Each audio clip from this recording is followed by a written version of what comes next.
It's a pleasure. Thank you. I'm going to lower this a little bit. There we go.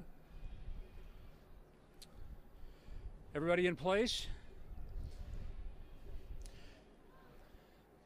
Well, as you heard from being at the wall a moment ago, on this, my very first day as the ambassador to the State of Israel, it was such an honor and an incredible privilege to place on behalf of the President of the United States, President Donald J. Trump, a prayer that he wrote in his own hand and initialed, handed to me in person last Thursday at the White House, with the hope that I would bring it and place it in the wall with the best wishes and the prayers of the American people for the peace of Jerusalem and for the return of the hostages.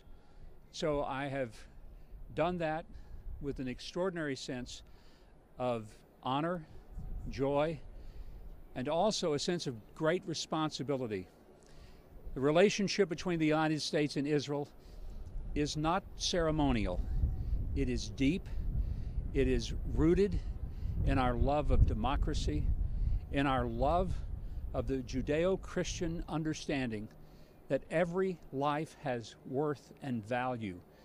And it is one of the reasons that the President prays that every hostage will be released immediately. And it's why I wear this on my lapel today. But I want to express my appreciation to the rabbi and to all the people who accommodated our visit here today. But also, I really do come with a sense of hope and optimism that God will do great things here in this holy city. And with that, I welcome questions. And if they're hard, then I'll say I don't have an answer. It's that simple. Yeah, go ahead. You start.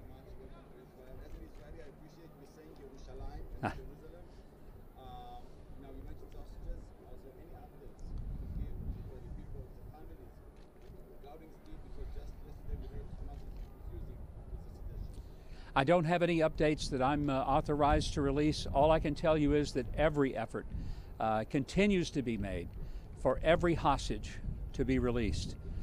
Those who are living and those who remains are still in Gaza as a result of the horrific massacre that was inflicted upon the Israeli people and several American citizens as well. Yes.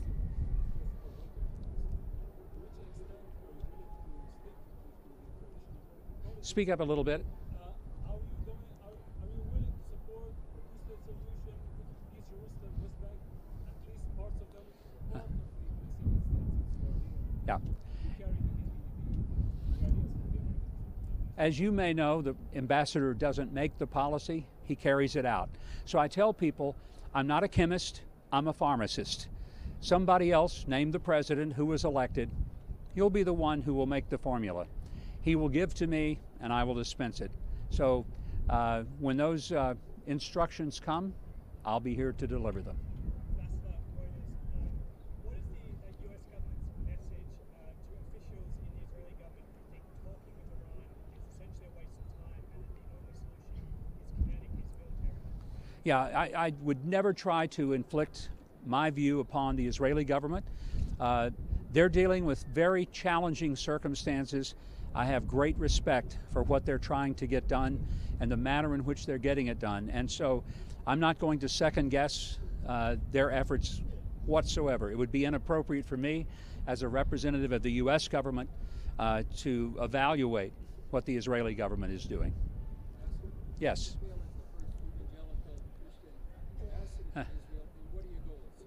Well, it gives me an extraordinary sense of personal joy to have been named by the president as an evangelical Christian believer to take this post.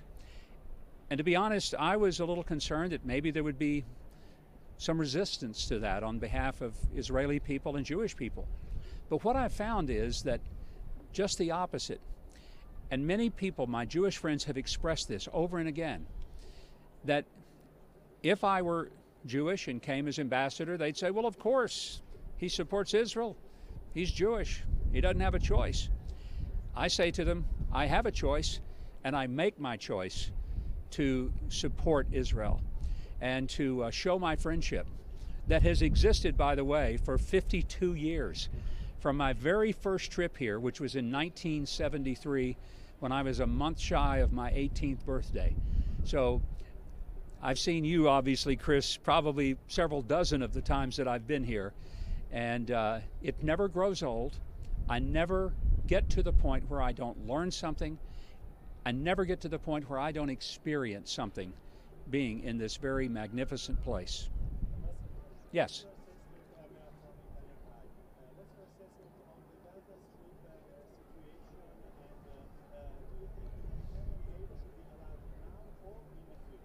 I didn't get the last part.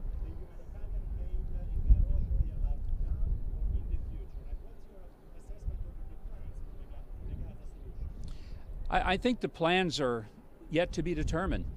The tragedy is there has to be plans to do something different.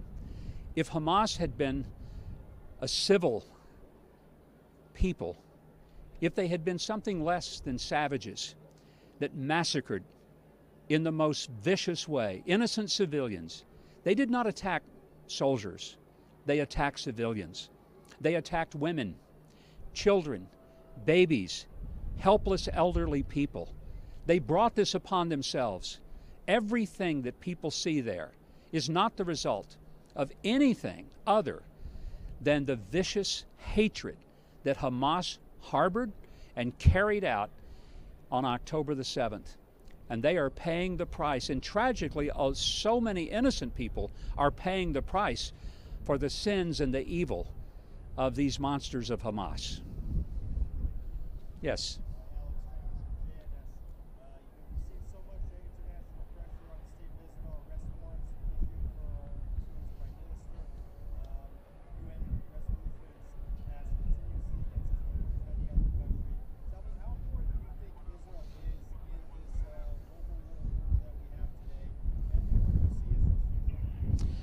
Well, Israel is an incredibly important ally to us, and people sometimes only think that Israel benefits from the United States. The truth is the United States benefits a great deal from Israel, and not just militarily. We certainly benefit from the technology, from the innovation, from defense systems that were developed here.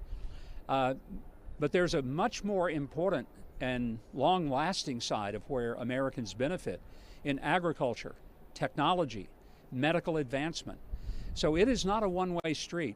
The United States and its citizens are directly the beneficiaries of some of the extraordinary achievements and accomplishments and innovations of people here in Israel.